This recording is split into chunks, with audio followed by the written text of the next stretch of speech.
Sir अपना परिचय रख दीजिएगा। वैद्यनाथ प्रसाद, पूर्व सदस्य बिहार विधान परिषद, और वर्ष 1996 से मैं बीजेपी का कार्यकर्ता हूं। और अभी से पहले 2005 के फरवरी और नवंबर दोनों चुनाव में बीजेपी कैंडिडेट के तौर पर सुरसंड विधानसभा से लड़ा था, और नवंबर के चुनाव में 153 वोट के अंतर से मैं पराजित हुआ, कहीं कमी रह गई होगी।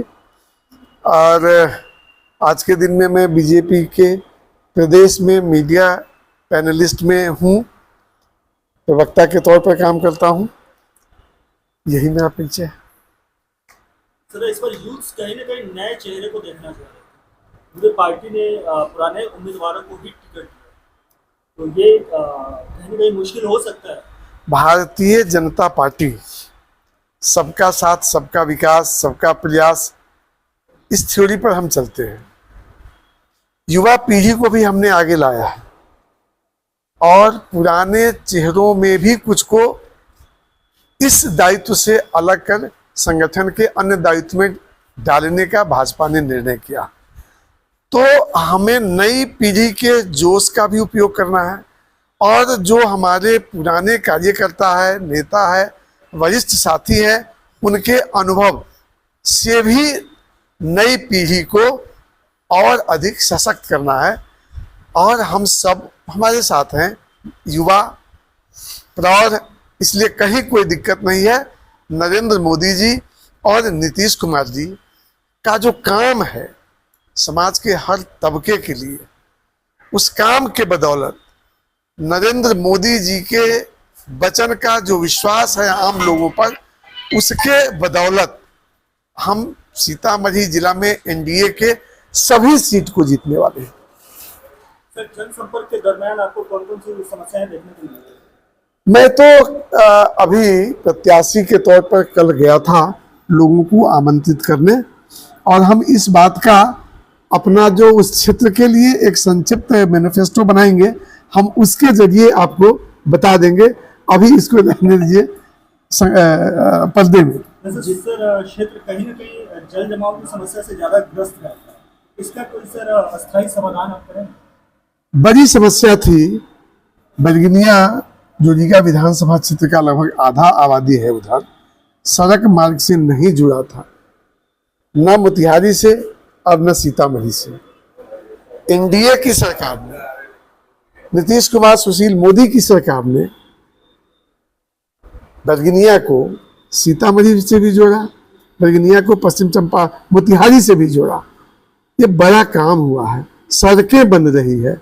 बरगिनिया में कोई सड़क नहीं होती थी, सब सड़कें बन रही है, आप देख रहे हैं। मैं अभी हाल फिलहाल गया था बरगिनिया एक कार्यक्रम में, तो जो बाईपास बना है वो इस बात का प्रमाण है कि भारतीय जनता पार्टी और एनडीए की सरकार बरगिनिया, रीगा समेत पूरे देश का विकास कर रही है। जो छोटी चीज अगर रह गई होगी तो हम आगे करेंगे।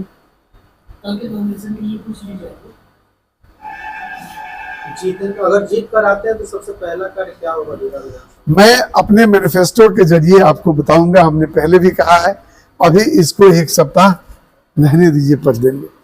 आपका नॉमिनेशन कब है? 17 तारीख को हमने नॉमिनेशन का तिथि निर्धारित किया है, और 17 तारीख को 11 बजे से वह सभा आरंभ होगा, और उसी बीच में जो प्रक्रिया है नामांकन का वो भी पूरा होगा, और एक विशाल जनसभा भी आयोजित हो रहा है।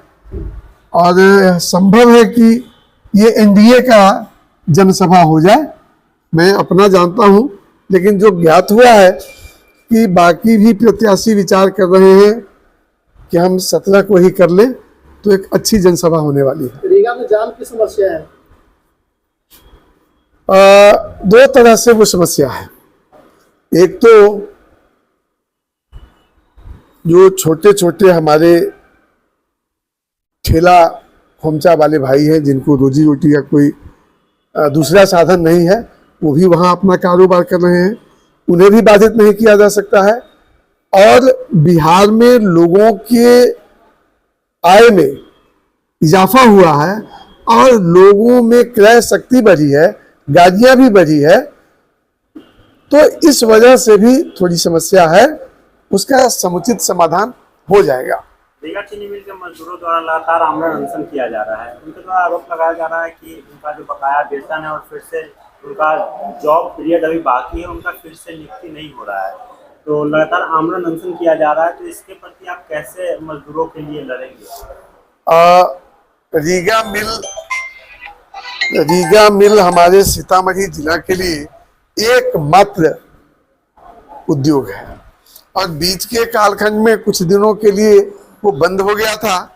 धन्यवाद देते हैं नरेंद्र मोदी जी को, अमित शाह जी को, नीतीश कुमार जी को कि उन्होंने इसको चालू करके यहाँ के गन्ना किसानों के लिए बड़ा काम किया है।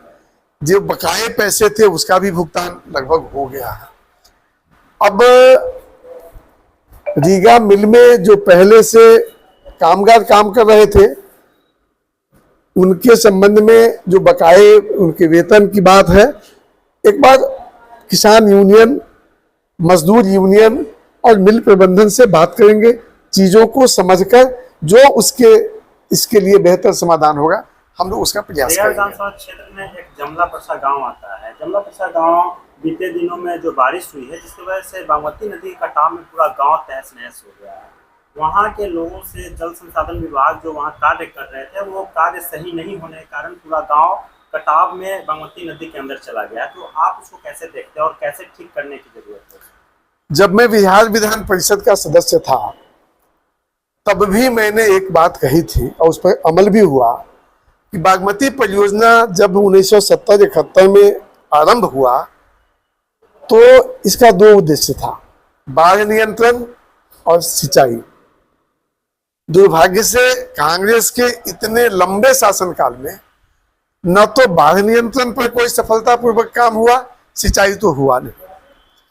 और उसके कैलकुलेशन में है कि 80% वाटर डिस्चार्ज बागमती की वर्तमान धारा से होगी और 20% पुरानी धारा से होगी और इसके लिए क्रॉस रेगुलेटर बिलवा में बनना था।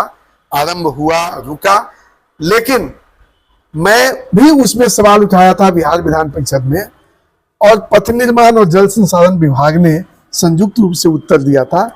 और वहां पर पहले था कि हम सिर्फ स्विस गेट बनाएंगे, हमने ये सुझाव दिया कि हम Swiss gate cum road bridge अगर बनाते हैं तो आवागमन भी होगा, फ्लड कंट्रोल भी होगा, उस पर काम हुआ है।